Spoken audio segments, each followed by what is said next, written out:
Go. We're off to the races. So we're going to start with Marjorie. And Uh-oh, I need my blue glasses. do you have them? I don't. There they are. Do you want to get them? Where are they? Hold Over on. the table. Hold on. I want to go to, this is what I've got up here for you. You could just run through a piece of this. Okay. Okay. We're still minding. We have to write to them and thank them. The woman that puts together this marginalia. Well, yeah, this came out of marginalia, but this isn't marginalia. Hold on. It's something that she linked to. And so Bart and I spend the week sending each other links. Well, how about this? Well, how about this? Well, how about this? So I sent this to him and he decided. Yeah. This is there's this woman, Krista Tippett, who does these podcasts that are very widely followed. And so she's interviewing Stephen Batchelor, Finding Ease in Aloneness. So let me get your glasses. Are you familiar with him, Bruce? No. He's a Western Buddhist. Oh. Where's your glasses? Right there. The blue ones. I have different glasses for different challenges. These are for screen reading. He's going to talk about the difference between being alone and by yourself. Finding ease in aloneness. One of the great challenges of life is to learn to be alone peaceably, at home in oneself. The pandemic forced many of us inside, both physically and emotionally, even if we were not home on our own. We've been forced to work out the difference between loneliness and solitude. Oh, there's nothing like a crowd of people to be lonely, in my humble opinion.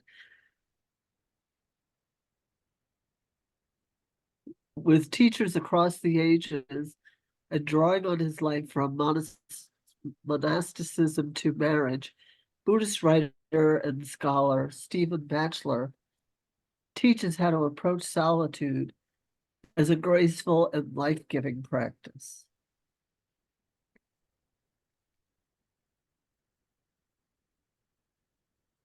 So, do we want to play that's what I thought we would do. You want to read the whole thing?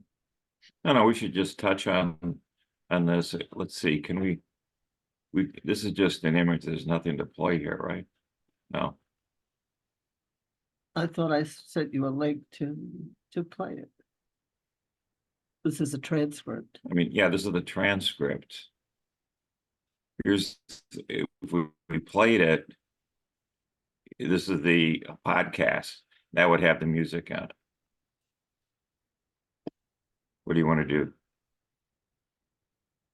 I thought we were going to play it. Well, you can play it. On Being is brought to you by the John Templeton Foundation, harnessing the power of the sciences to explore the deepest and most perplexing questions facing humankind. Learn about the latest discoveries in the study of hope and optimism, intellectual humility, and free will at templeton.org. Strangely and interestingly, one of the great challenges of a life is to learn to be alone peaceably, at home in oneself.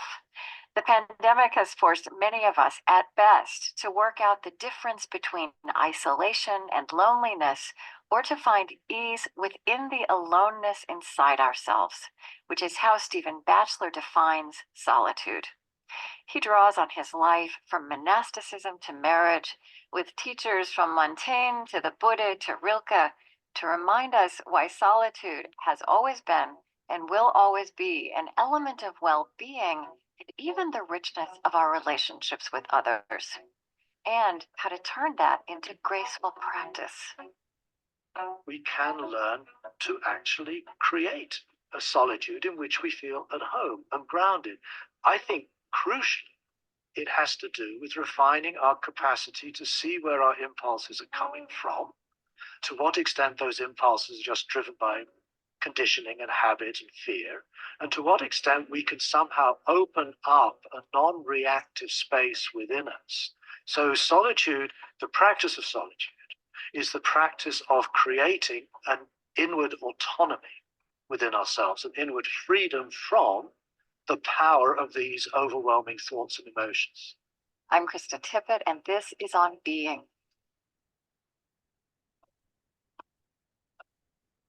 Stephen Batchelor is a teacher, scholar, and writer. He grew up in England and after high school left for India, where he took vows for a time as a Tibetan Buddhist monk. I interviewed him once before about his practice of secular Buddhism and reached out again after he wrote a wonderful new book, The Art of Solitude. This conversation took place just before the pandemic and has only gained in resonance. Stephen Batchelor lives in France with his wife of several decades. I wonder how you would think about your earliest memory of or sense of what you now name and reflect on as solitude. I wonder where your mind goes with that, or where your body goes. Well, my mind goes actually to my very first memories. And my first memory was flying into Toronto as about a 3-year-old and looking out of the plane window. And that's really where the story of Stephen began. And I suppose a conscious concern with my own subjectivity, my own interiority. It all began there, and it continues until we lose consciousness at the end of our lives, and it all stops. Uh-huh. So for me, solitude is really just another way of talking about what it's like to be the person you are, what it's like to be Krista, what it's like to be Stephen, and what matters to Stephen and Krista, and how we struggle with that, and we ponder it, and we reflect it, and it evokes certain feelings, emotions in the body. It's very embodied. It is very embodied. You know, when you evoke childhood in that way and becoming aware of oneself, you know, when I think about that awareness in childhood and I think also, you know, in early childhood, but also kind of hitting adolescence, there could be an agony to it, right? Like you're kind of locked in this body and in these circumstances, and nobody else understands or sees what you see. That's right. That's right. Of course, in many languages, English being somewhat the exception, solitude is equivalent really to loneliness. Yes. La solitude in French mainly means being lonely. In English, we have the great advantage of a word that is relatively value neutral. We don't think of it as the same as loneliness. Uh-huh. But in many ways, that it is the site of loneliness, the site also of how we can also be at ease and at leisure with ourselves. You know, Sherry Turkle, who's at MIT, who wrote a book, I think, called Alone Together. But anyway, you know, she had this sentence that's very similar to many things you say, that if we don't teach our children to be alone, they will only know how to be lonely.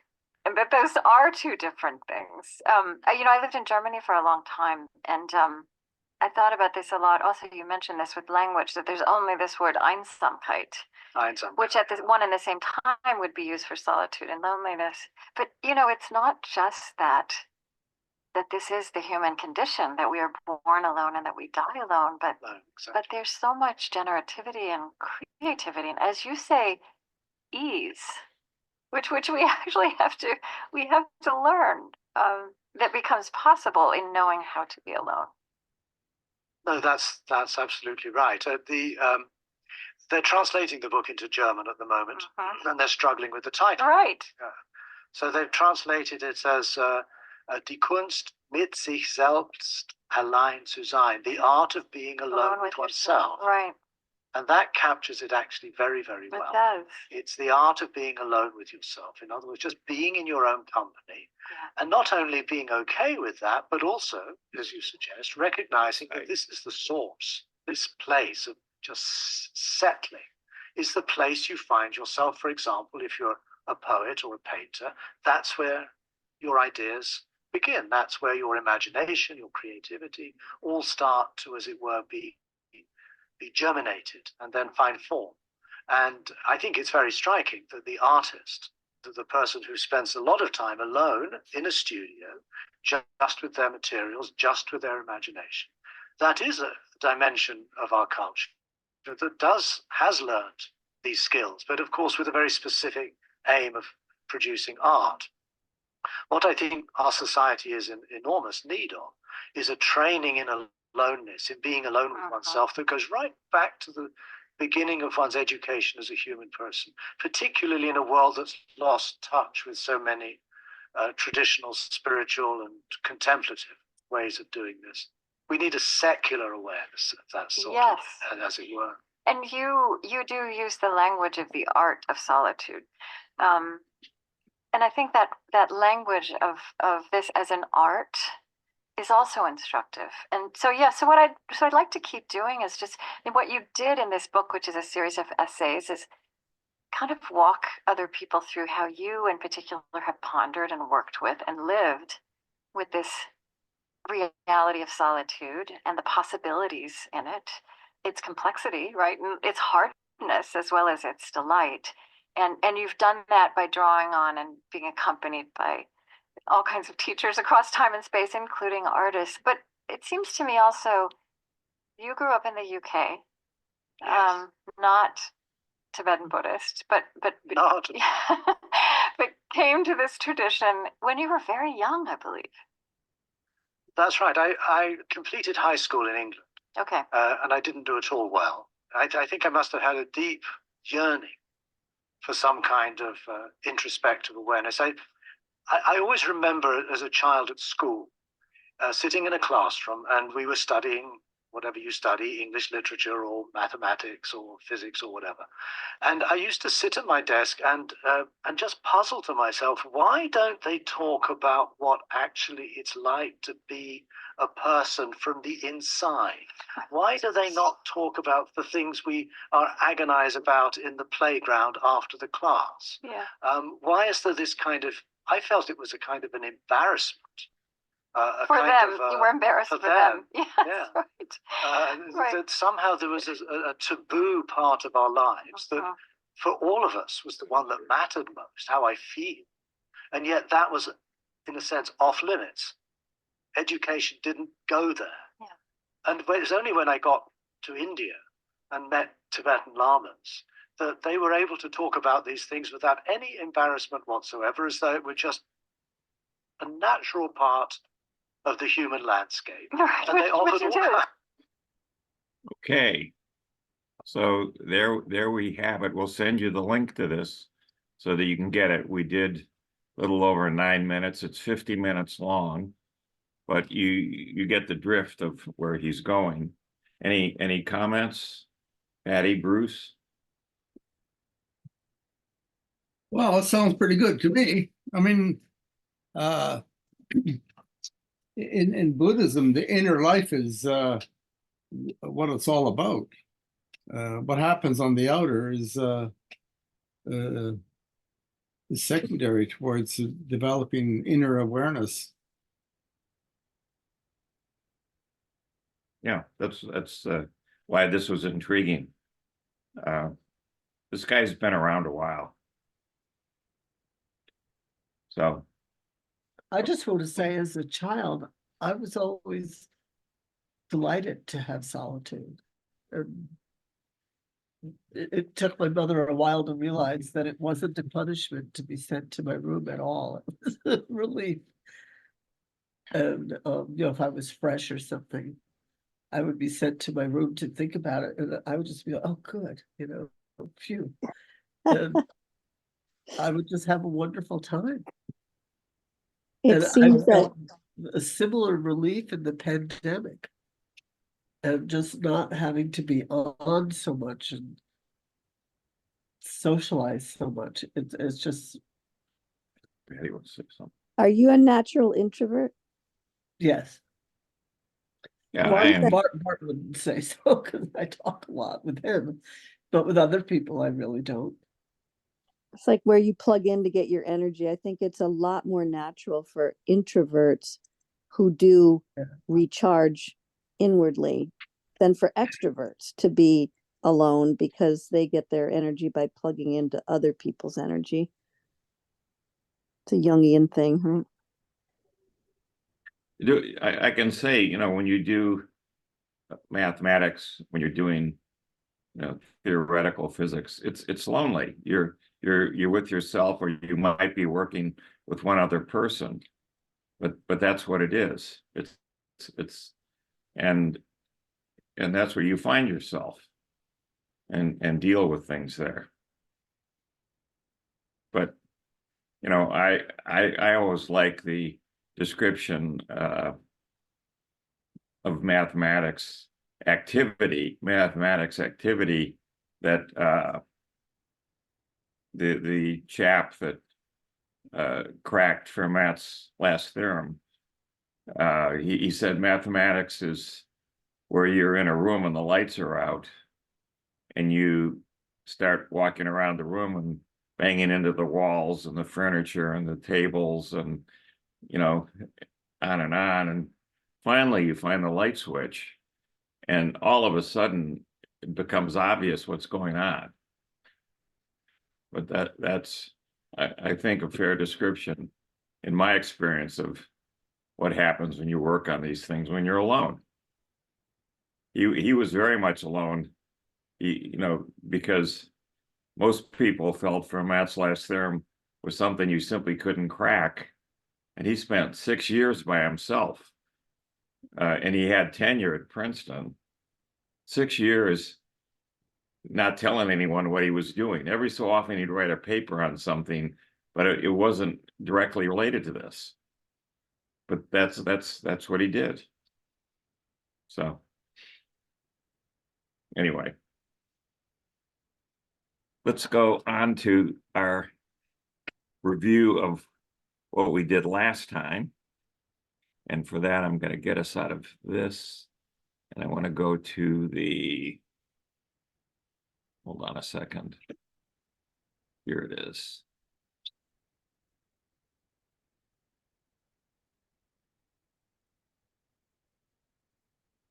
This is directly off the resources tab. You'll see there's a presentation there. Up here in the top left corner, it says subject 4, mysticism. And this is from January of 2022. So we're doing this 2 years later. What do you want me to do? This out of the way? So, again, we were talking about Hinduism, and in particular yoga as a piece of it. And so this is just a summary to get everyone up to speed. Yoga was developed, it says here, over 5,000 years ago, but I honestly believe it was much earlier than that, simply because you could, as we pointed out, there's 195 sutras, and they're each 3 to 5 words of Sanskrit, so you can clearly memorize the whole thing. So, you know, I wouldn't be surprised it was 10,000 years ago that people had developed the practices of yoga. And the idea was to connect the individual consciousness to a universal consciousness to create spiritual enlightenment. This is the sort of thing that has been lost in the West, because they think yoga is all these poses and breath control and all the postures and everything that goes with it. And they miss out that the whole point is to be able to tune out on the chitter chatter around you and to achieve this oneness with this universal consciousness. But anyway, that's the world we live in. It's supposed to quiet the mind enough to meditate. That's really I mean, and there's health benefits and everything to all the poses. But it's really a means to the end of meditating. Yeah, absolutely. Yeah, I mean, one of the things that comes out of this is by being centered this way, you can energize your spirit can energize your body and heal itself. So you'll end up being healthier than you would be otherwise. There's a lot of evidence for this, both physically and mentally and emotionally. So yoga, remember, is the Sanskrit word for union or yoke, joining together. And these breathing exercises and exercise and meditation all allow you to join up with to have union with this universal consciousness. So Patanjali said that yoga was the cessation of the modification of the mind. So the mind, which is sit there running a million miles a second, he wants to slow it down, to stop it, to just calm down, tune out on all the noise around you. Fundamental purpose, fostering harmony in the body, mind, and the world around you, leads it to be what some call a complete system of development. And their masters and then their students that pass this on from generation to generation. This still takes place. My yoga instructor that I met in the year 2000 always recites the tree of the masters that she was trained under this master, who was trained under that master. It's a very important part of yoga.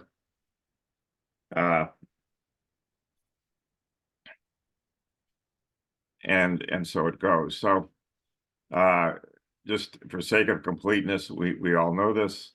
There's yoga utilizing mats and then props. Like today we were doing a Kundalini yoga class.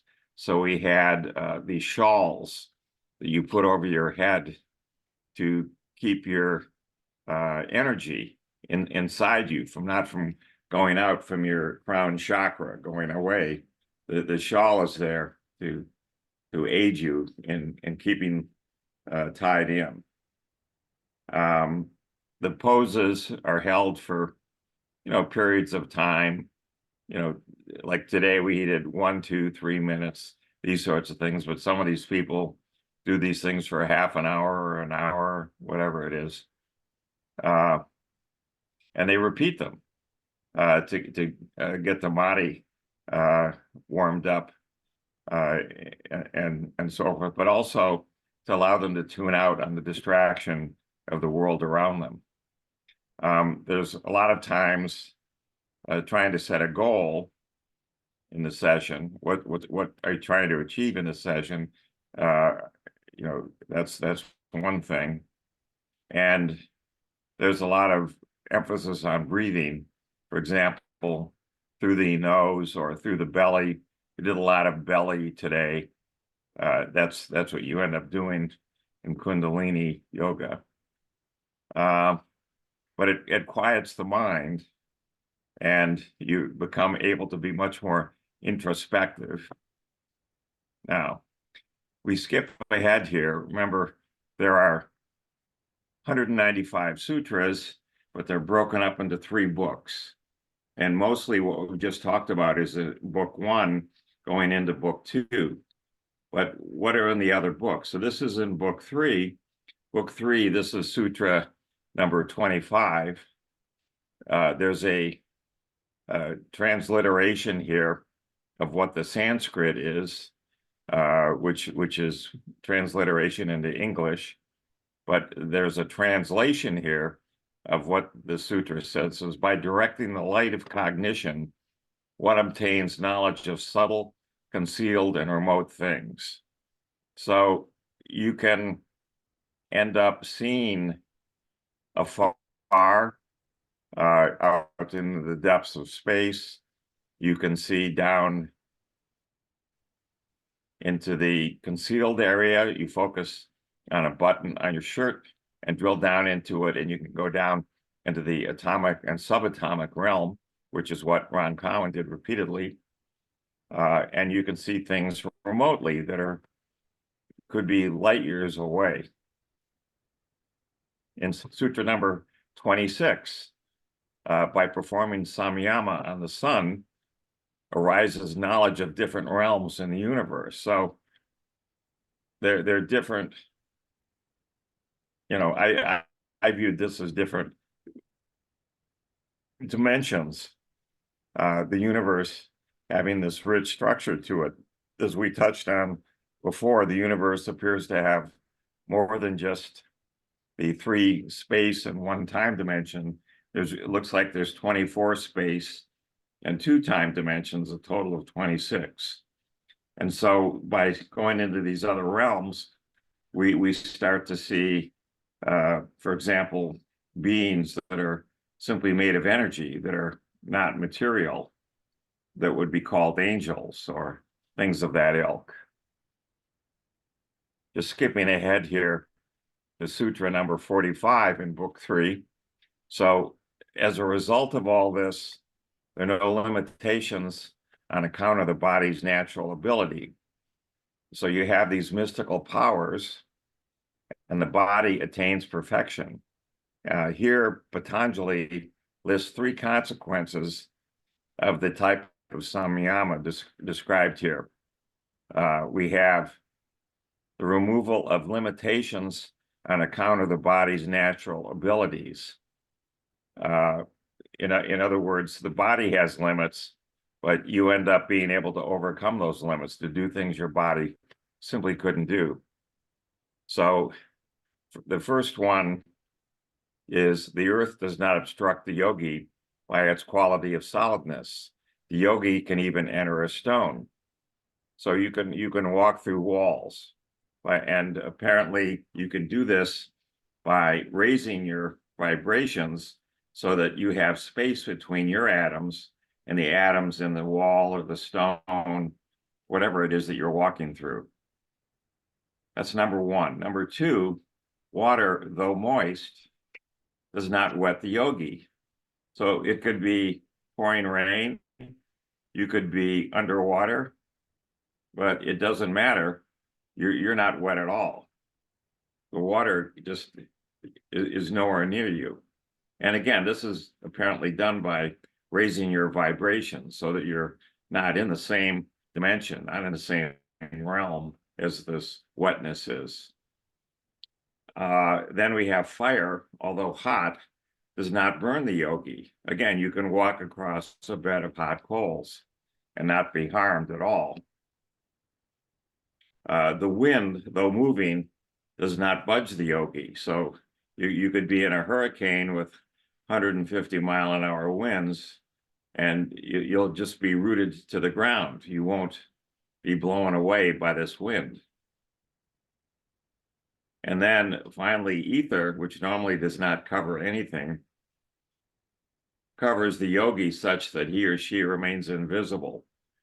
And what, again, I interpret this to be is you change your vibration. So if you change your vibration, you actually shift to a different dimension. In doing that, you're not in this dimension, so people can't see you. An example of this would be, say you're in 2 dimensions running around, and you're able to raise things so that you go vertical. So you're going up above the 2 dimensions that you're in. If that's the case, then you can see what's going on there, but they can't see you because they can't see up into that 3rd dimension. So again, just to continue on this, there's 8 mystic powers that are ubiquitous in all these Hindu texts. Patanjali only notes the first one and indicates that these were already well known to his audience, which makes you, again, wonder how old is this? So anima was the ability to make one's body the size of an atom. You could shrink yourself, become small enough to enter into anything, and this would allow you to become invisible. So that's the one that Patanjali stresses, but here's the rest of them. You can have lightness, the ability to make the body as light as is. one desires, you can float in the air. This isn't simply limited to yogis.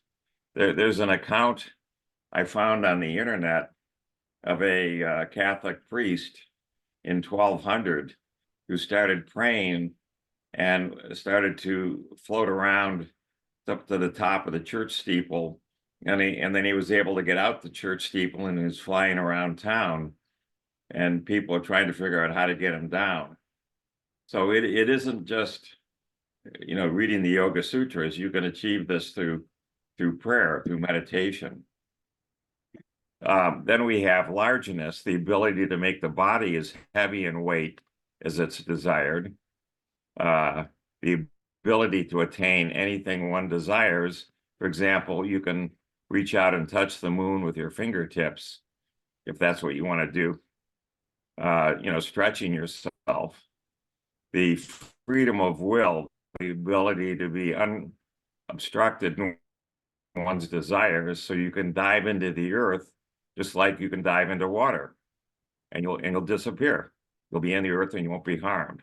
You have the ability to control the elements and to control other beings as a result of doing this. By doing these things, you have the ability to control the outward appearance, disappearance, and rearrangement of the elements. So this is, you know, pretty heavy duty stuff, and this is basically ignored. No one talks about this. It's out there right in the open in Sutra number 45 in book 3 of the Yoga Sutras. But there's more. By performance of samayama, on the process of knowing, on the essence, on ego, on the constitution of the gunas, and on the purpose of the gunas comes control over the senses. So there's another 5 progressively more rarefied ways of perceiving reality, which leads to a view of attaining supreme control over them. And this overlaps with Sutra number 44. We have grahana. The process of knowledge refers to the operation of the senses on the objects. We have sounds, touch, sight, taste, and smell. And going back to book 1, Sutra 41, grahana literally means grasping. So here it refers to the process by which the sense objects are grasped or experienced by the channels of the senses. You can reach out and manipulate things. In Sutra number 48, we see, as a result of all this, comes speed, like the speed of mind, activity independent of the bodily senses, and mastery over primordial matter. So here Patanjali is referring to other powers. Your body can move at incredible speeds. You can attain and act and attain knowledge at any time or place, even without one's body's or its sense organs of perception. If you want to go read the secrets in some safe in the Kremlin, you can go ahead and do it, and even though you're not there. And you end up attaining mastery over the primordial matrix, and therefore you obtain mastery over all of reality. Now, the thing to keep in mind here in all of this is that these are viewed as sideshows, that you're able to do these things, but that's not really the point. The point is you're trying to achieve this unity with the oneness that's around you. And by the way, in doing so, you achieve these other attributes, these other skills that you're able to do. So it's only for one who discerns the difference between the Purusa and the intellect that omniscience and omnipotence accrue. When the buddhi's been cleaned of its ingredients such that only pureness remains, it attains a state of perfect clarity, And in this state, the yogi has full realization of the difference between the highest aspect of cognitive faculty. And that's really the goal of all this. So that's what they don't cover in yoga, but we covered it. Any comments, Bruce? Well, see, I mean, in terms of the meditation and the experiences I've had, it's more about love, love and compassion. There are incredible awareness and levels of consciousness. Where love is vast, and the capacity of compassion is enormous. Yeah, actually, you raise a good point, Bruce. Actually, in book 4 of the Yoga Sutras is where that comes up. Okay, that's really the point. Love and compassion are really stressed there. And there's a final 34 sutras. And this could be a huge distraction, all this. Yeah, I'm just concentrating on the things that people aren't aware of, but you're entirely correct. It's really love and compassion. And the richness of love, it's a much deeper love than you've run into. Yeah, absolutely. I find the older I get and the more, difficulties I experience and the more time I meditate, the less possible it is for me to even really go into judgment and stay there for more than maybe, 30 seconds to really stay there. Even if I'm really angry about something that I think somebody did that was terrible to me or whatever it is, I just know it's something about them. It's something for me to learn from. There's some lesson, whether it's intentional or not, isn't the point, whether it's God or them. But that it's just easier and easier to detach from these things that normally would have just had me wound up for hours and days and weeks, and indefinitely. And it seems like most people spend most of their time in that state of being wound up about things that we can't control. And there's just really no reason to take it personally. And if anything, I feel more and more compassion, as we're saying, for people with these behaviors, because it's an expression of some kind of pain, it's some kind of suffering of theirs, that there's nothing to feel anything about it other than compassion. And for me to just say, well, what a shame, whatever it is that led to that must have been very painful, and what a shame that that's going on, and that's where they are, and to just not get pulled in, it gives up, it frees up so much time and energy for other things, and it just makes it more compelling to do more of my own contemplation and creativity, which I'm finally, feeling able to move back to. And even with some real,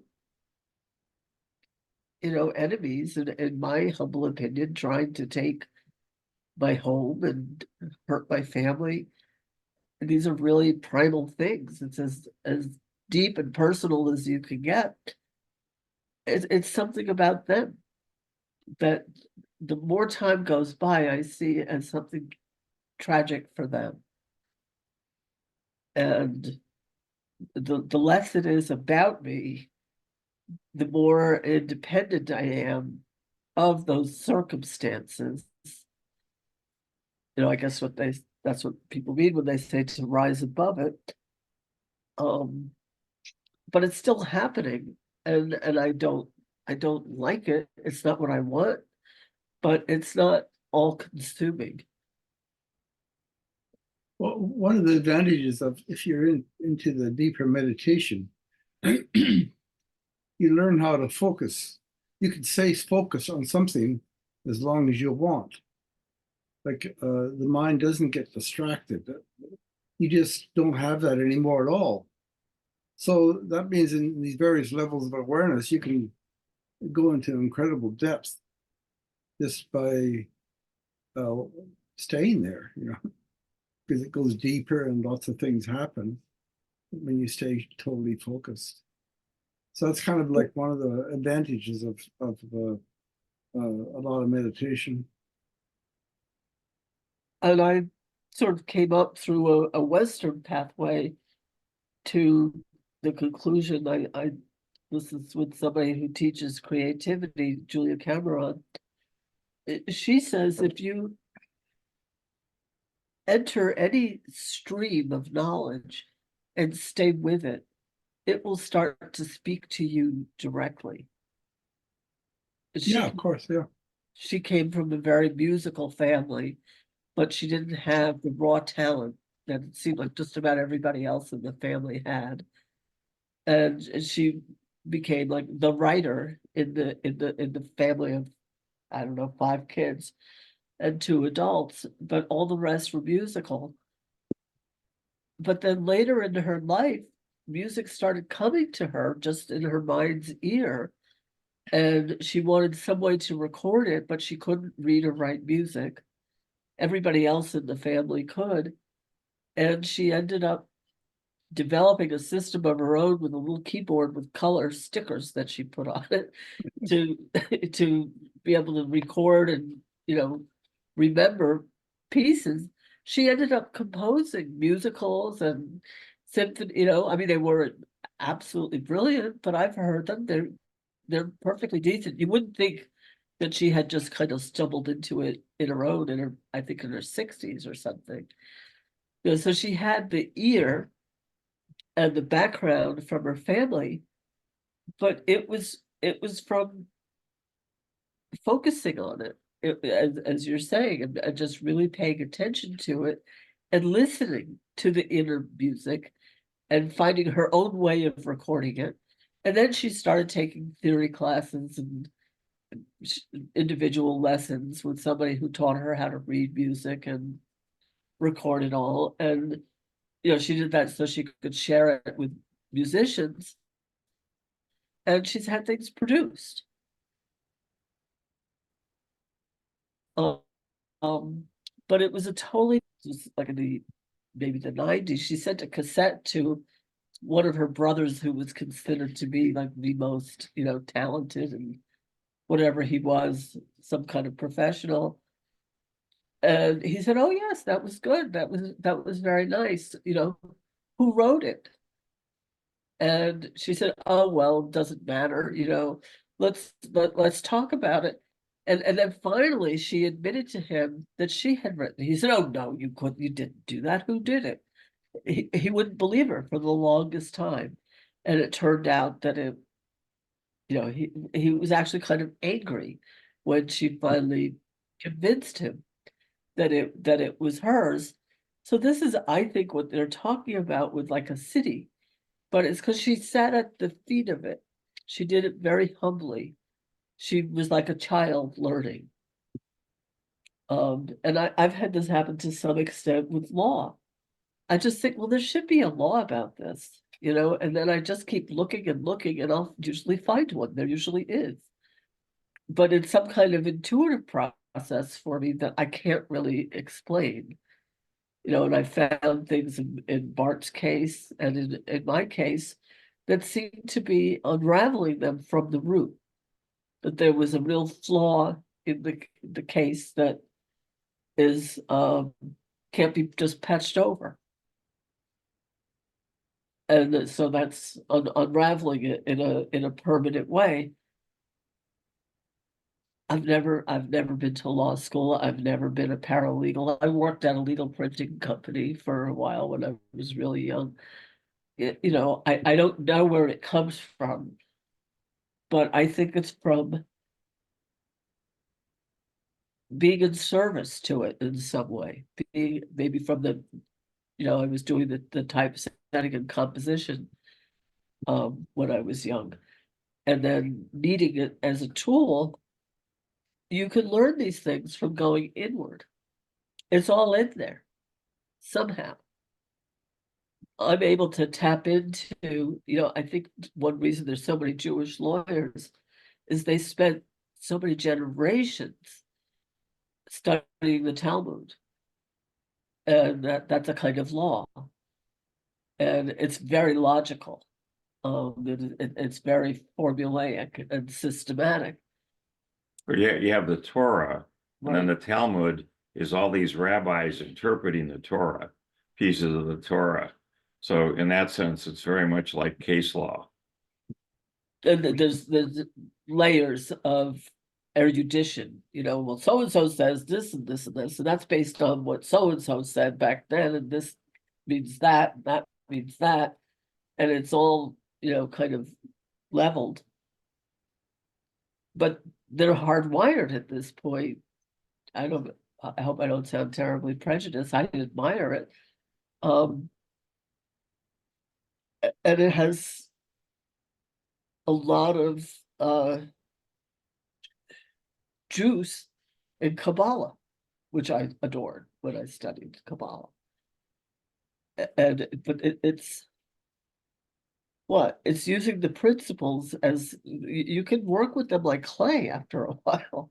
They're not hard and fast. And when you have it teaches you to think very logically and structurally. I think that's a part of it, that there's a structure to it. But so anyway, I just thought I'd throw that in there. That I think there are these streams.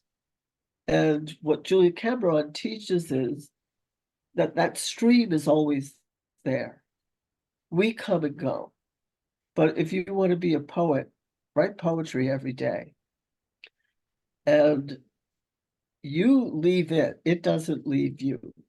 But if you tend to it and serve it every day and just take dictation and just do this as a mindfulness practice, it will begin to speak to you. And that's what all the great composers say. They were taking notes, Mm-hmm. They weren't inventing it, they were receiving it from some other source. That's what Mozart said. The people just feverishly tried to keep up with the dictation that they Handel's Messiah was Right. 17 days nonstop, just writing. And like an episode that would come over them.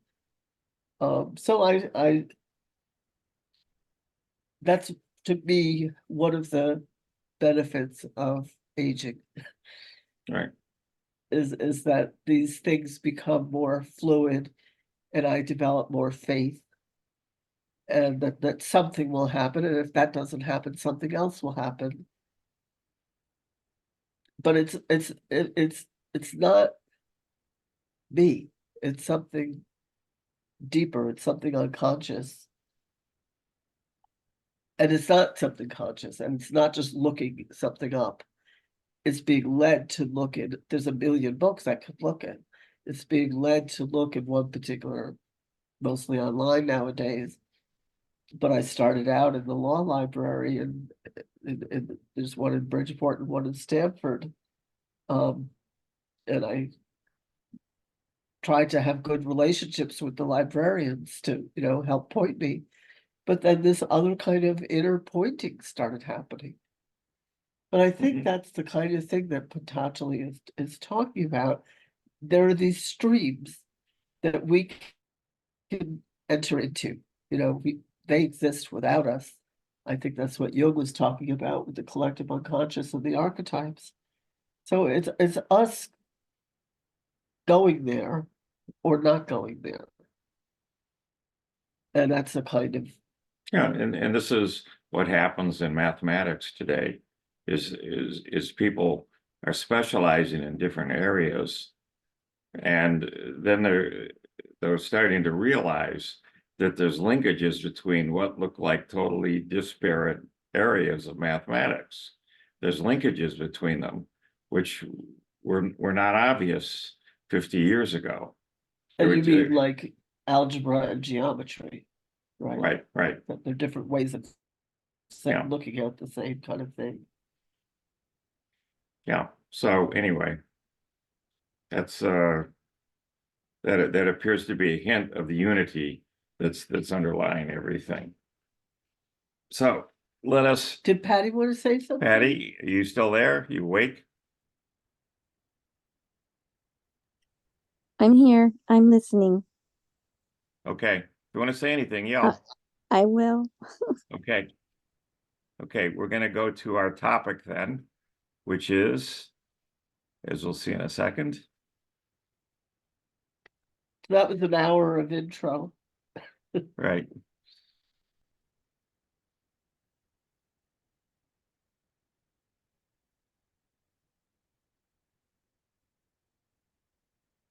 This is Confucianism. So, 10 years ago, there was a big push by all of these universities to go to online teaching. And Harvard joined up with MIT to create an entity. It was Harvard X and MIT X, and the entity they created was called EDX. And they got a number of other schools to participate in offering classes. So the chap at Harvard who was involved with this was head of their East Asian Studies unit. And so he put together a survey class on China. And it was 10 modules. They were each 4 weeks long.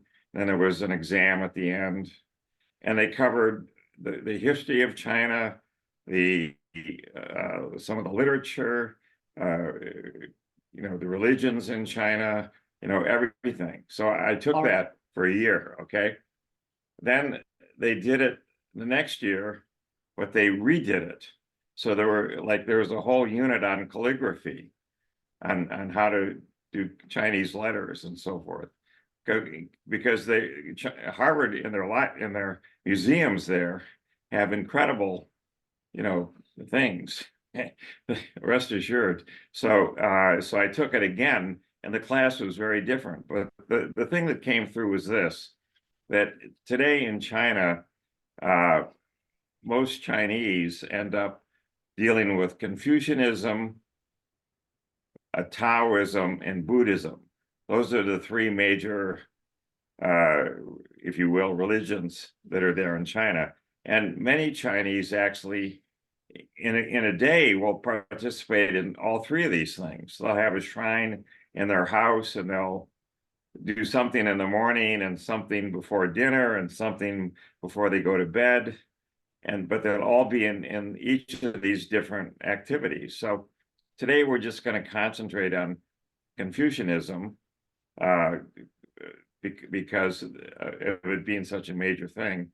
And again, the thing to keep in mind here is we'll do Confucianism, Taoism, and then we'll go back to Buddhism, which again came out of India, so we can close the loop with the Hindu side of India and how Buddhism came out of that.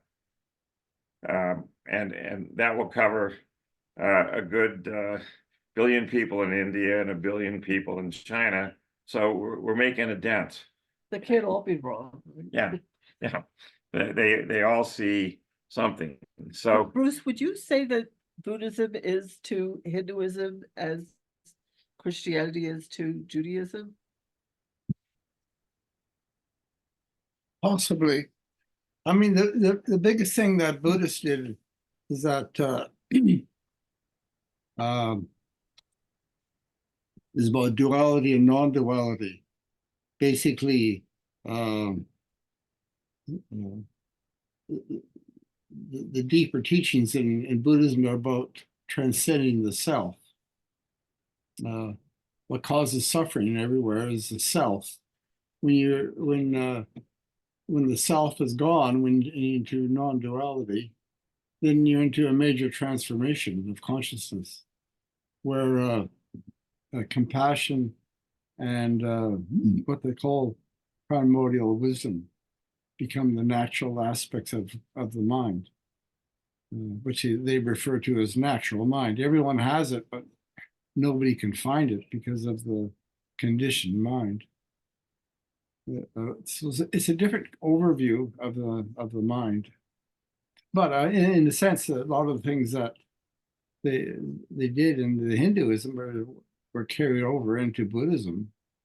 You know, meditation, meditating on deities, and a lot of things are similar.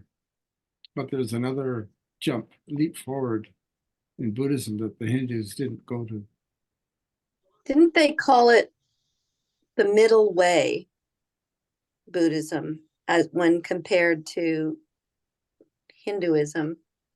And it seemed like in a way that idea of Christianity is to Judaism, Buddhism is to Hinduism. It's sort of a kinder, gentler version. Like with Judaism and Christianity, it becomes more about love and compassion, and there isn't the eye for the eye, the tooth for the tooth. In Hinduism, you have a lot of separateness, right? And sex and castes, and Buddhism kind of rises above that. I mean, Bruce, is that sort of a... Yeah, I go along with that. I remember seeing this middle way, which always made me wonder, so what's the bottom and what's the top? Or left and right.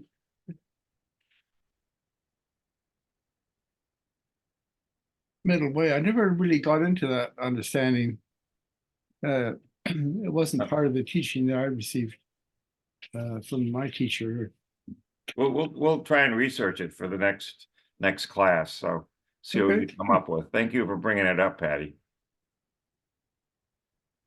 So here we go. We got a picture here of Confucius.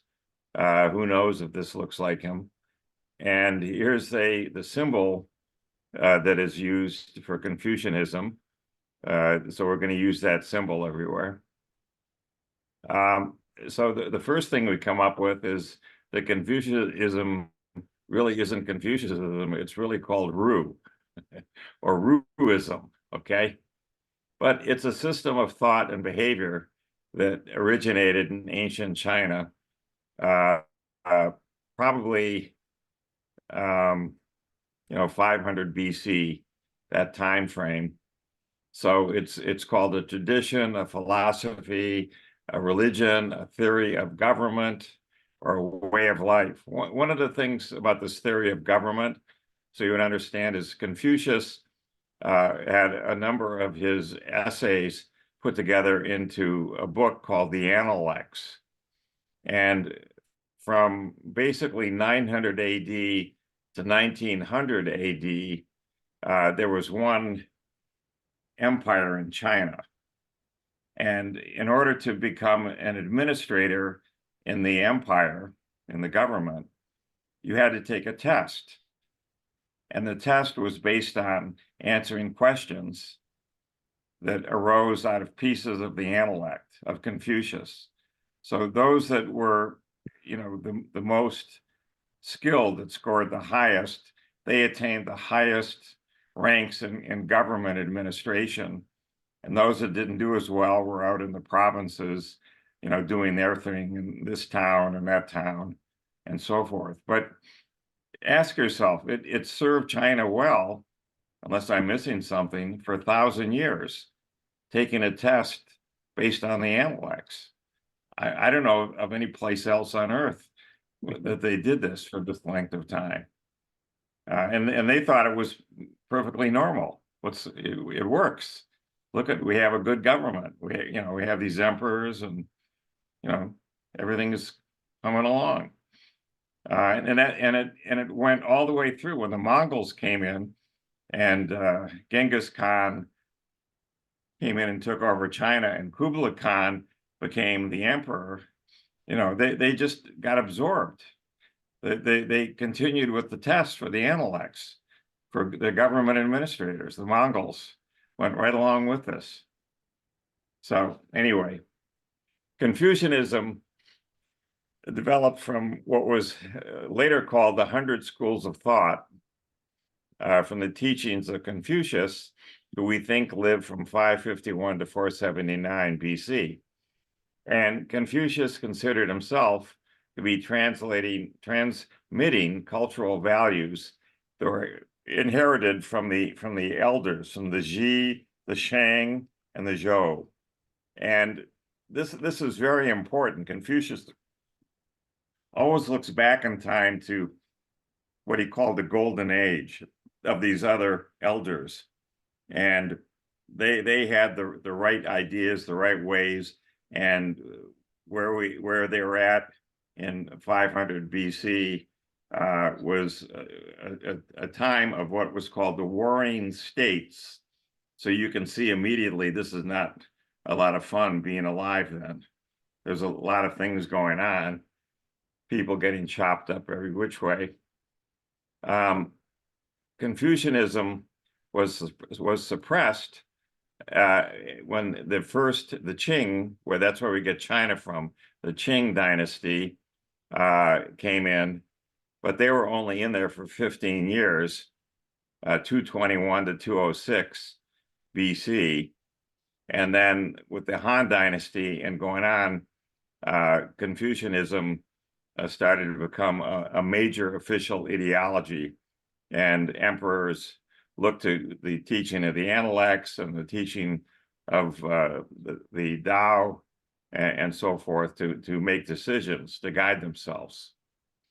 So there are 5 classics in Confucianism that are as examples to follow that increase the harmony of the family, the social order as a whole, and then even the world. So we have this Confucianism revival that began in the Tang dynasty and and that ended in 907. And at the end of Tang, Confucianism really developed in response to Buddhism and Taoism that were growing in China, and was reformulated as what we today would call Neo-Confucianism. And that's really the basis for the imperial exams that started in 960 and went up to 1905, when that was the actual end of everything. There was this movie I saw, what was it called? The Last Emperor, you know, about this. So under Mao and under the People's Republic, the work ethic that comes with Confucianism is really credited with the rise of the economies in East Asia. The fact that people view China as the manufacturing center on Earth right now is due to the ideals that you come out of following the teachings of Confucius. So there's a lot of confusion here, a lot of stuff going on about Confucianism. And is it really a philosophy? Is it religion? Is it spiritual? You know, exactly what is it? It seems to be something that is between a religion and some sort of humanism, the ordinary activities of human life and human relationships. And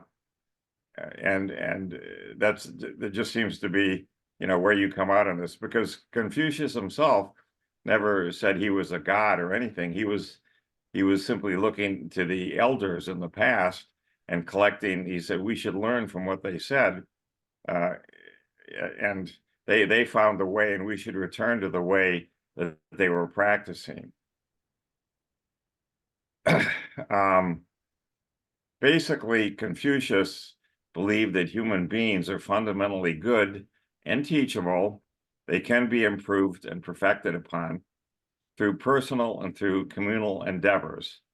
And so the Confucianism thought focuses on the cultivation of virtue in a morally organized world. So these concepts show up here as yen, ren, ren, yi, li, and ji. And Ren is the essence of the human being, which is we would call compassion. And this is one of the key things in terms of the practice of Confucianism is to have compassion for your fellow person and for groups of people as a whole. Yi is the upholding of the righteousness and the desire to do good. Li is a system of ritual norms that determines how a person should properly act in everyday life and in harmony with the law of heaven. And Ji is the ability to see what is right and fair, or the converse, in the behaviors exhibited by others. So Confucianism holds one in contempt, either passively or actively, for failure to uphold the values of Ren, which is compassion, and Yi, which is righteousness, and doing good. So the East Asian cultures, we have China, Taiwan, which again was part of China for millennia, Korea, which was part of China, Japan, which had strong ties to China, and Vietnam. All of these territories here have been influenced by Confucianism, as well as Singapore and Myanmar. And so the end result of this is that there's a lot of commonality here, and by their reliance on these doing good and compassion that have led to a commonality here. And they actually established a Confucian church in China, which I have to believe is again due to Xi, not due to anybody else, to unify the many different sects of Confucianism. So there's no term in Chinese which corresponds to Confucianism, which is that we do have the term Ru, and Ru means scholar, learned, or refined man, and it also means to tame or to mold or to educate or to refine. So several different terms of modern origin are used to describe these different facets of Confucianism. So we have Rujia, the Ru school of thought, Rujio, the Ru religious doctrine, Rujui, the Ru studies, Kongjiao, the Confucius religious doctrine, Kongjidian, Confucius family business, which is a pejorative phrase used during the New Culture movement and the Cultural Revolution. So, here you see the Chinese themselves have difficulty coming to grips with even a term to describe what it is we're talking about here. There's three uses of the term Ru. And again, they don't use the word Confucius at all. Ru is what they use. So we have traditionalist, which is a connection to the past, and that's what Confucius placed so much emphasis on. He always looked again to those past kingdoms of China, and then Ru also originally referred to the shamanic methods of holding rites that existed before the times of Confucius. But with Confucius, it came to mean devotion to propagating teachings to bring civilization to people. So there were disciples of Confucius, particularly Mencius, who was really a great scholar.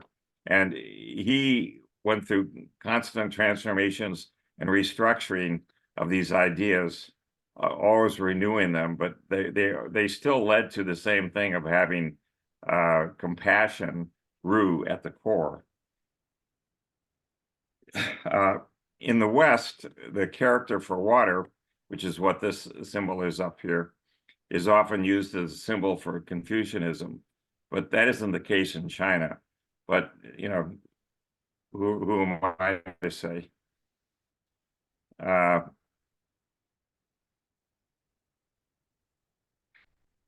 The idea was that Confucius was thought to be the author or editor of these 5 classics, and they were all edited about 500 years after, so around 0 AD, by this librarian. And there were good reasons to believe that the Confucian classics took shape in the hands of Confucius, but that there was a lot of change since then, and they didn't intend to create a system of classics, but contributed to their formation. So it goes. So we have, you know, no idea what Confucius really wrote. But the 5 things are the I Ching, which is the classic of change, or the book of changes, which is held to be the earliest of the classics. So it shows a metaphysical vision combining divinatory art with a numerological technique and ethical insights, and a philosophy of change, seeing the cosmos as the interaction between 2 energies, yin and yang. And the universe always shows organismic unity and dynamism. So that's the first of the 5 classics. Then we have the classic of poetry, or the Book of Songs, which is apparently the earliest anthology of Chinese poems and songs. And it actually antedated the Xiao conquest. So it shows the poetic vision and the belief that poetry and music convey common human feelings and mutual responsiveness. Then we have the Book of Documents, or the Book of History, which is a compilation of speeches of major figures and records of events in ancient times. So this is a political vision and addresses the kingly way in terms of the ethical foundation for humane government. These show sagacity, filial piety, and the work ethic of mythical sage emperors, Xiao, Shun, and Yu, who established the political culture, which was based on responsibility and trust. And this is what Confucius pointed to again and again, saying we have to learn from what they did in the past so that we can continue on these good ways. The Book of Rights, the 4th one, describes the social forms, administration, and ceremonial rites of the Zhou dynasty. And this defines society not as an adversarial system based on contractual relations, but as a network of kinship groups bound by cultural identity and ritual practice, and socially responsible for one another and for the transition of proper antique form. So these forms are cooperative: the farmer, the scholar, the artisan, and the merchant. All 4 of these occupations cooperate with one another and are the basis for society. So there isn't any set of contracts. It's based on personal relationships here and following you know, the ways of the elders. That to me is the crux of Confucianism. Yeah, it is. Respect for Yeah. the elders and for tradition. Yeah, it is. And then we have the final one, the 5th classic, the Spring and Autumn Annals. So this covers the perspective of Confucius' home state of Lu, and they emphasize the significance of collective memory, communal self-identification, for reanimating the old is really the best way to attain the new, which, again, Confucius harps on again and again.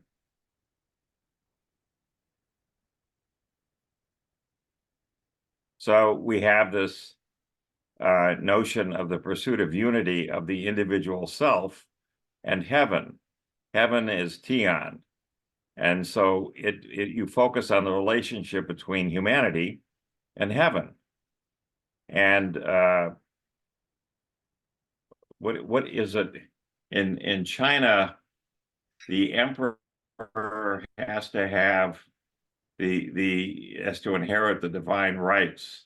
So the authority of the emperor comes from heaven.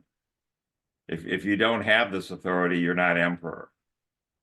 It was a key part of China.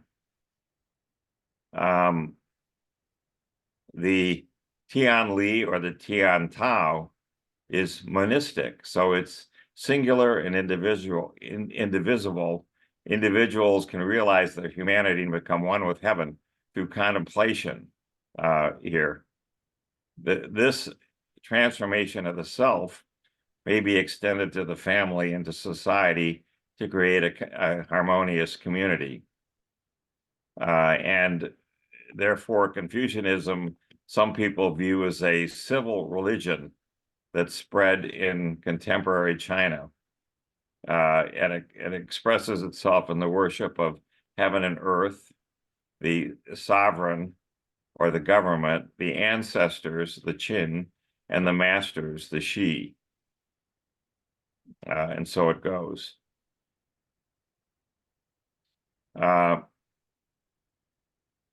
In Chinese cosmology, just to show you how far this thing goes, it's not simply confined to Confucianism, but other religions in China. The universe creates itself out of a primary chaos of material energy, Hundun and Qi, and organizing through the polarity of yin and yang, which characterizes anything in life. So here you have their view of Genesis, which, I would argue is, not that far off. But creation is a continuous ordering. It's not a creation out of nothing. Yin and yang are invisible and visible, receptive and active, unshaped and shaped. They characterize the yearly cycle, winter and summer, and the landscape, shady and bright, and the sexes, female and male, and even socio-political history, disorder and order. So Confucianism is concerned with finding middle ways in between yin and yang at every new configuration of the world. So there we have our hint as to what the middle way is. You have the two extremes, the yin and yang. Confucianism finds its concern in balancing between those two. Confucianism deals with the inner and outer polarities of spiritual cultivation and world redemption. And this leads us off again to this notion of Ren, which is translated as humanness or compassion, is how this comes through. Humaneness, excuse me, or the essence proper of a human being, the character of compassionate mind, the virtue endowed by heaven, and at the same time, the means by which man may achieve oneness with heaven, comprehend in his own origin in heaven, and therefore divine essence. It's also defined as to form one body with all things, and when the self and others are not separated, compassion is aroused. So it goes. So we had this notion of heaven, or the God in heaven, Tian, the northern culmination in the skies. And again, they have the North Star. They're in the northern hemisphere. And so this leads to awe-inspiring forces that are beyond human control, things that they see in the heavens. So Confucius used this term, Tian, in a mystical way. He wrote in the Analects that Tian gave him life and that Tian watched and judged. And he goes on to say that a person may know the movements of Tian, and this provides with a sense of having a special place in the universe, or that Tian spoke to him, though not in words. And so Tian is not to be interpreted as a personal God, as in the Abrahamic faiths, but in the sense of an otherworldly or transcendent creator. So it's similar to what Taoists meant by Tao, the way things are, the regularities of the world. And this takes us back into the Greek notion of physis, or nature, as a generation and regeneration of things, and also of the moral order. So Tian may be compared to the Brahman of Hindu and Vedic traditions. And the scholar Promise Hu explained, what does Tian ever say? Yet there are 4 seasons going round, and there are the 100 things coming into being. What does Tian say about this? Implying that even though Tian is not a speaking person, it constantly does through the rhythms of nature, and communicates how human beings ought to live and act, at least to those who have learned to carefully listen to it. And so there you go.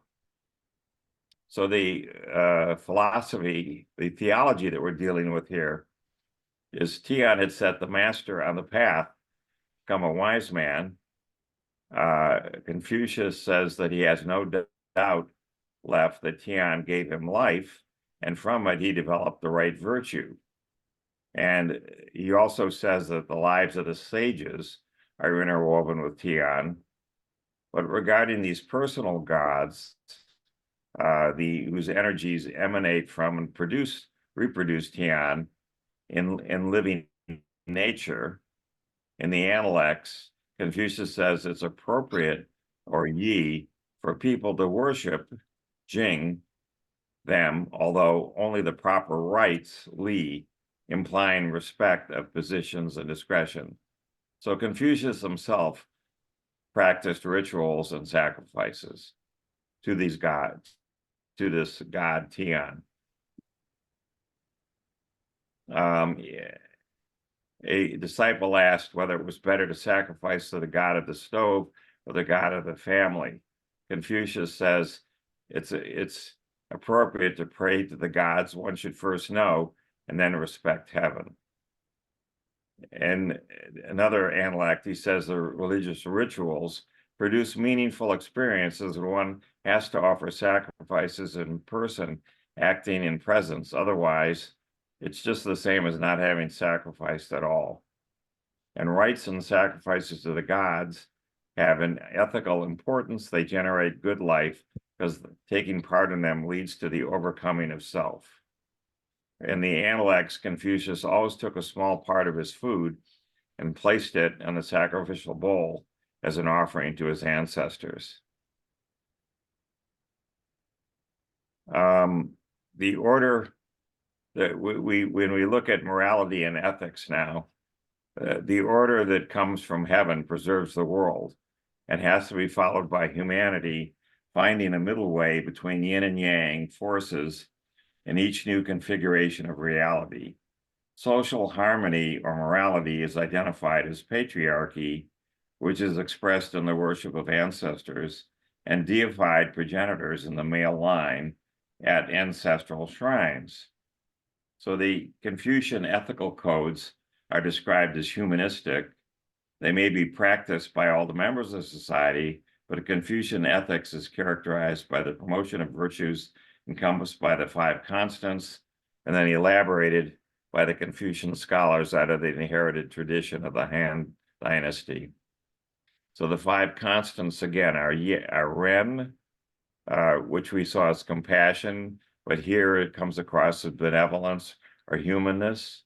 Yi, which is righteousness and justice. Li, which is propriety and rights. Ji, which is wisdom and knowledge. And Jin, which is sincerity and faithfulness. So these are the 5 constants here that Confucianism lives by. None of the classical 4 virtues, one of which Yi is also included among the 5 constants. So we have Yi for righteous justice, loyalty or Zhong, filial piety or Xiao, and continence, or Ji. These are the four virtues. And with that, you can lead a meaningful life. There's many other values here. We just touched on them. There's no shortage of these things, and this is not the full list. This is only an illustration of all of these Confucian values. But Ren is the one that always comes to the top of the heap as compassion, as being exemplified of your protective feelings for your children, for your parents, for your family, for your village. It's the essence of everything, the principles by which one has to live. Yan Hui, who's a student of Confucius, once asked to describe the rules of Ren, and Confucius replied, "One should see nothing improper, hear nothing improper, say nothing improper, do nothing improper." And Confucius also defined Ren as wishing to be established himself, also to establish others, or wishing to be enlarged himself, he also seeks to enlarge others. So another meaning of Ren is not to do to others that you would not wish done to yourself. Or so Ren is not far off. He who seeks it has already found it.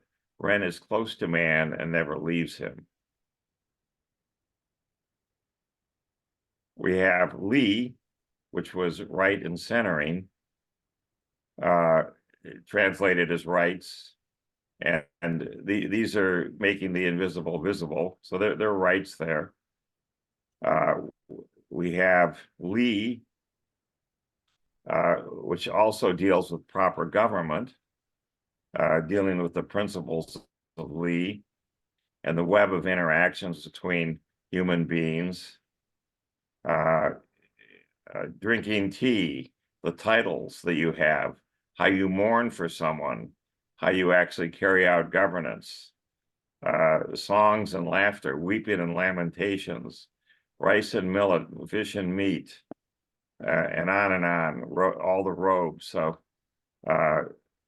Confucianism believes government should place more emphasis on Li and rely much less on punishment when they govern.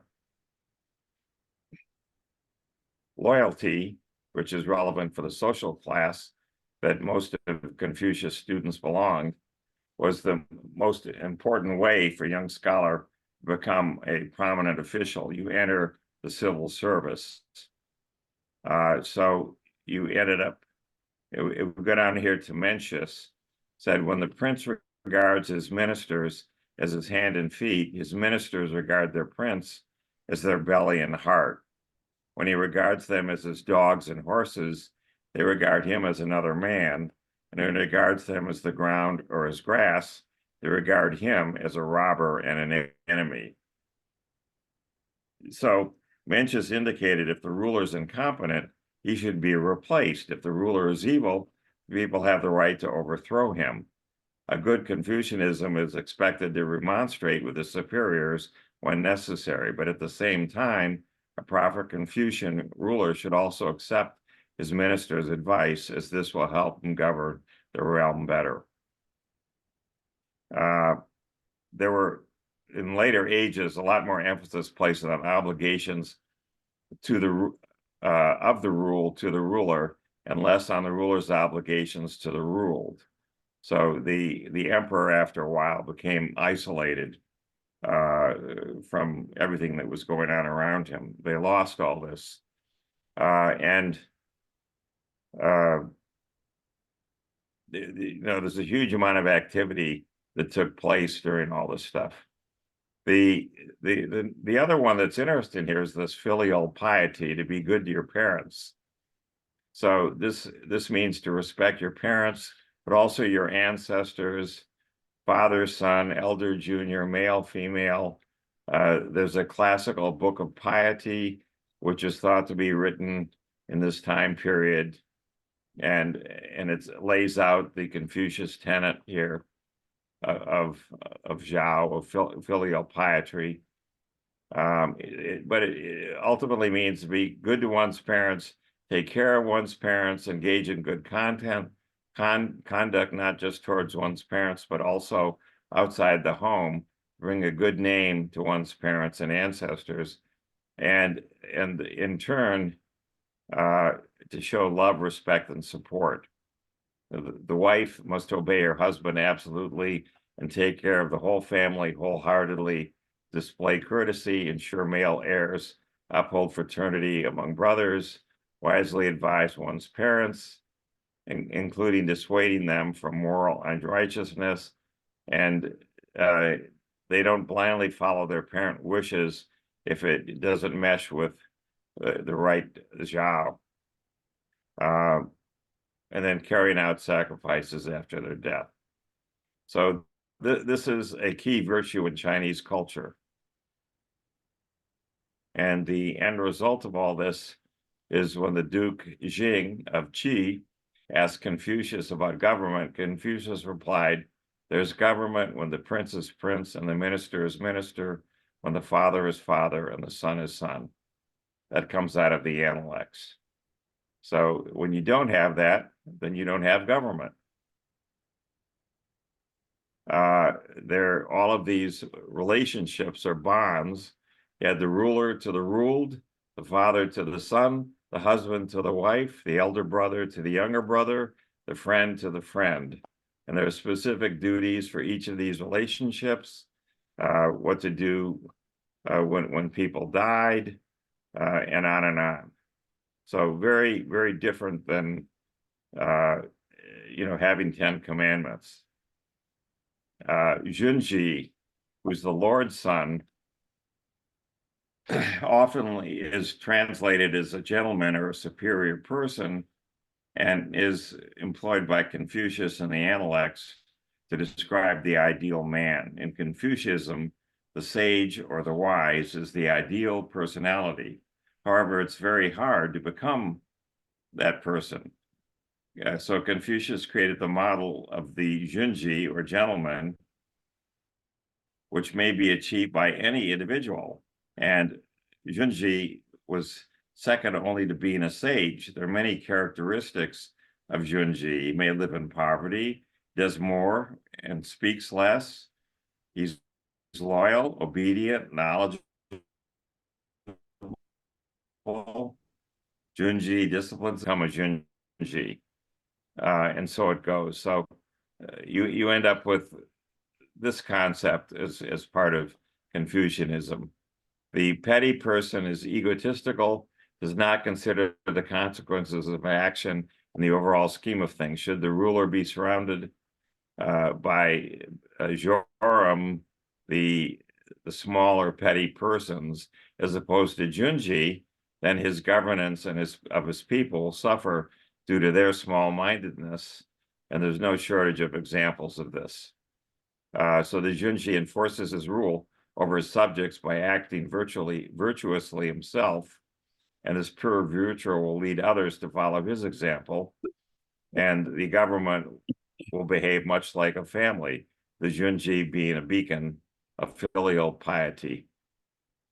There's a social disorder that stems from failure to perceive, understand, and deal with reality.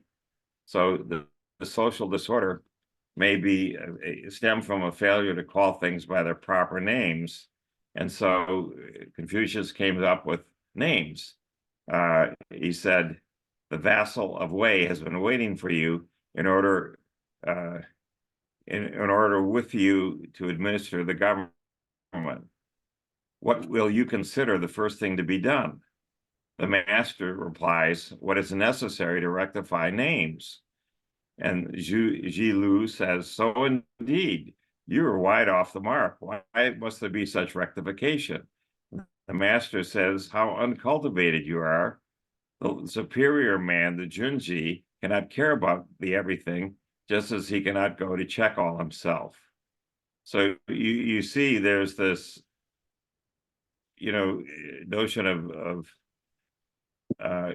unreality here, trying to name things properly to get people to admit that this is what's really going on.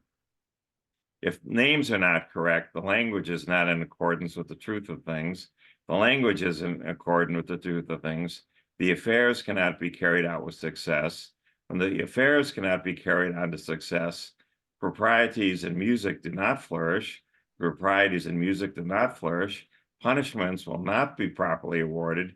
When punishments are not properly awarded, the people will not know how to move hand and foot. So a superior man considers it necessary the names he uses may be spoken appropriately, and what he speaks may be carried out appropriately, calling things what they really are, not fudging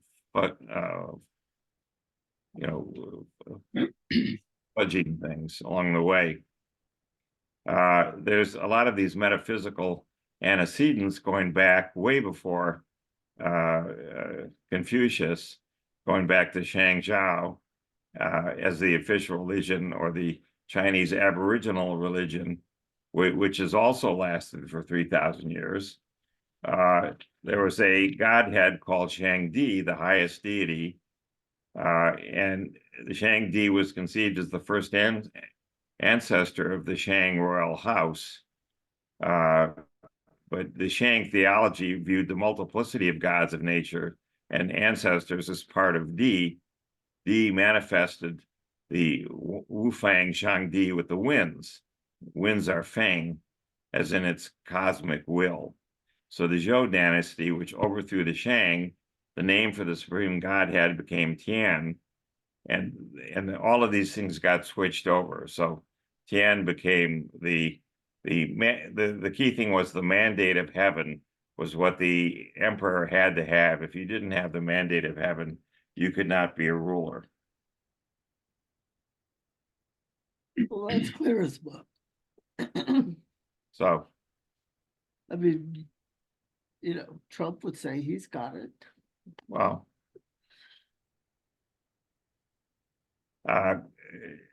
Confucius never claimed to have done anything new. He said he's only in the Analects transmitting ancient knowledge.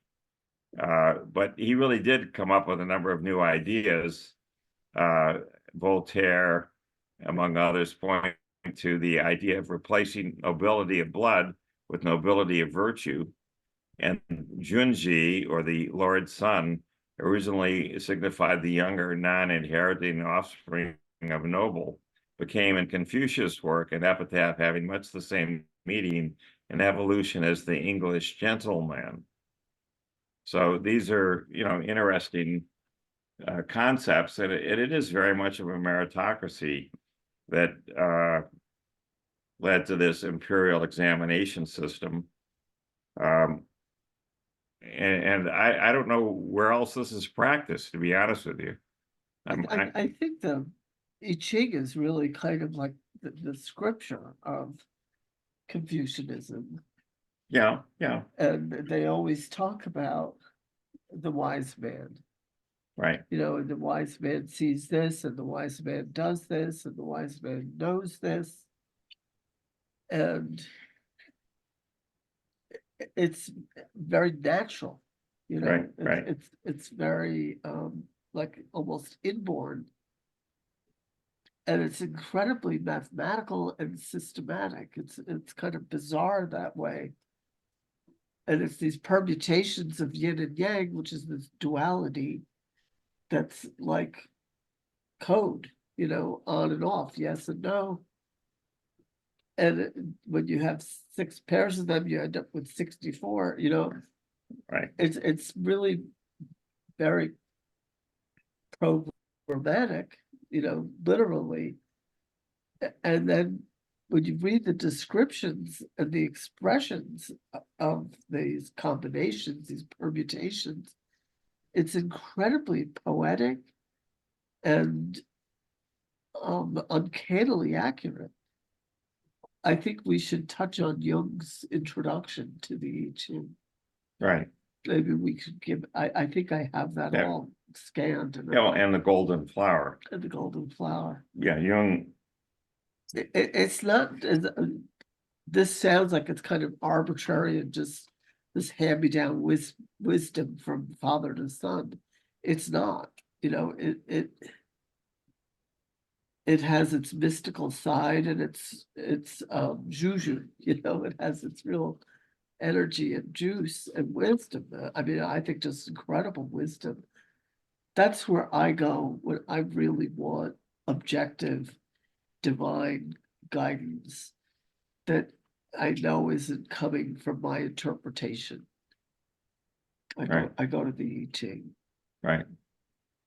So So, the emperor's line was a dynastic bloodline, right? But the entire ruling of the community was done by virtue. Is that what was the truth? by merit, Right. and they attempted to follow the principles of the Analects. So those five traits that we talked about. Right. But there wasn't there. You see, they're very general. So you're dealing with these new specific situations. So how you interpret these things, you draw on the Analects to come up with the correct interpretation for what to do.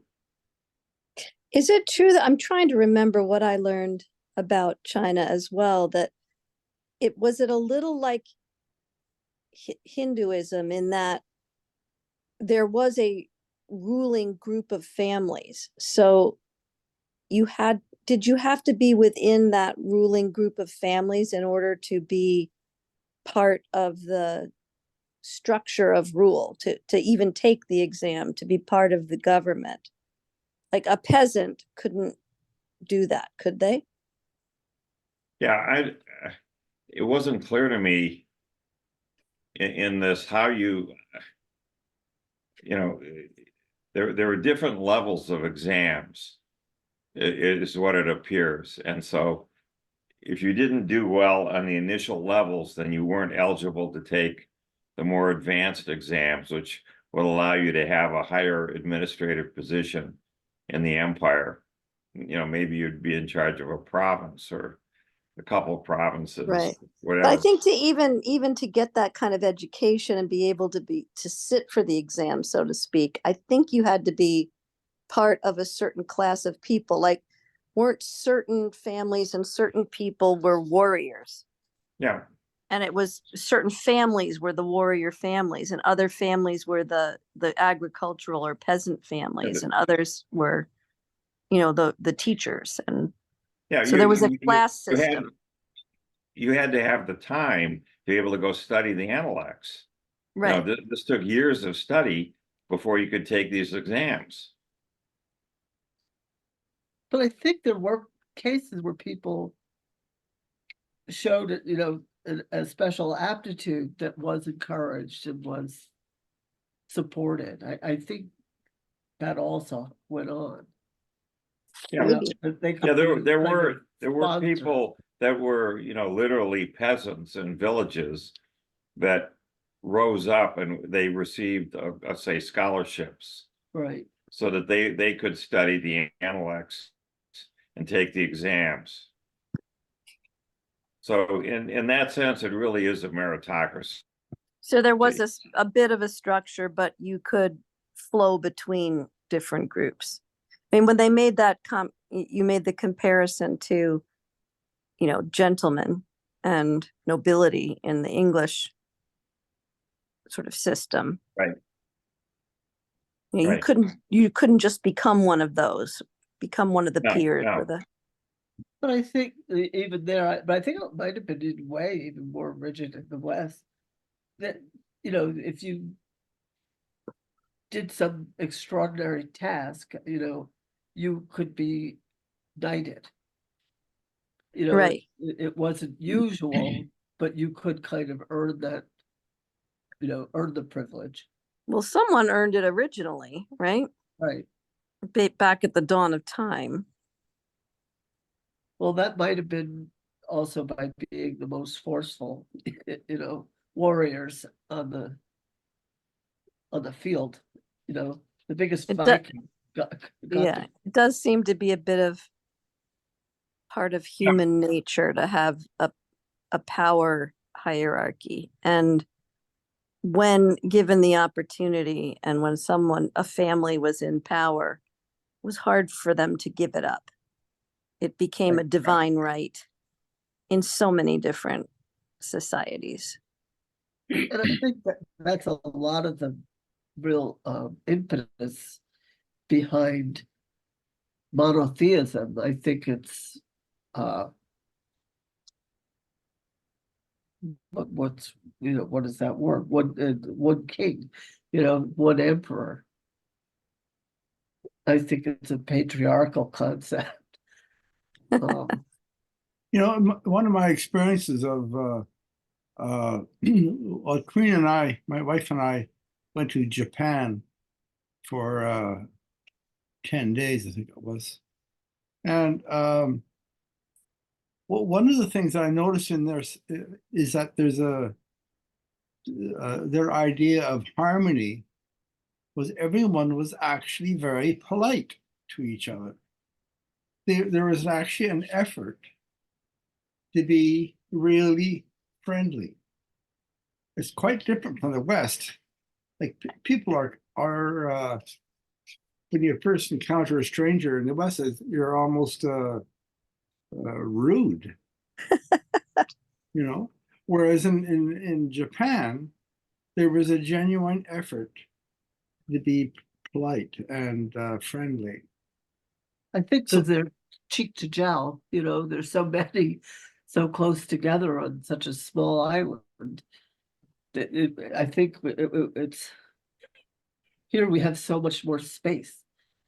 It's If you're just going between Tokyo and Osaka, which is the same distance as between San Francisco and Los Angeles, and you stuff 70 million people in there, you want to be polite because there's going to be real problems. You're not. You can't help jostling each other, you Yeah, have to say, but there's a very definitive social view right. About harmony. It was quite obvious, very different from the West. Oh yeah, yeah. And respect for elders. And people Well, really Mhm. get up and give the seat on the bus to the older person. And to take care of your family. Yeah. We barely have that at all. People get married for like 2 years and split up and do their best to destroy each other, and who cares about the kids? And there's we've just really shredded the sense of family. I think they think it's like if you have a strong sense of I felt that I was often pathologized, like I had something wrong with me for being, committed to caring for my mother and my siblings. But it was just natural to me. It was what I wanted to do. And I've really liked both of my parents. They were my best friends. I had, arguments with them all, things like that all the time. We had disagreements for sure. But it's I think it's a very different relationship, as you're saying, in the East, and I think a lot of that's the Confucianism. Just that you wouldn't dream of abandoning them. You wouldn't dream of abandoning them to strangers to take care of when they're at their most vulnerable. You would want to put them out of sight, and out of mind when they're dependent. That's your time to come through for them as they did for you. But we don't really seem to have that value anymore in the same kind of way. That sense of family. Well, I'd love to look at the I Ching. Yeah, we can look at the I Ching. That was going to do that later. Right. Because that's like, it shows you some of the practice of it. Right. And synchronicity is something that's part of daily life. they don't care about causal relationships the same way that we do. That's self-explanatory. But when something is synchronistic, it's kind of more mysterious. And they feel that's where you see the will of heaven and the brightness of things. That things have their own rhythms, like the seasons, and their own times and cycles and places and order. Whereas here it's so much about the will and control and power, really, I guess is. Yep. Okay, so next week, we're going to actually deliberately put on a break and deal with poetry. We're going to deal with Rumi and with Mary Oliver and the poetry and the mysticism that arises out of that from them. They both deal very much with nature. And so we'll see what we can learn from that. Just as opposed to just doing these kind of dry factual lectures and this, that, and the other thing. I think poetry is a wonderful way to take a break, really step back and enjoy things. So, Well, it's really also, it gives it life, Yeah. it brings the principles that we're talking about to life. And they're good Yeah. East and West mystics, that are off the beaten path, but exemplary at the same time. right. So, Thank you. okay, we will see everybody next week. Okay. Have a good, enjoy. Bye-bye. Bye-bye.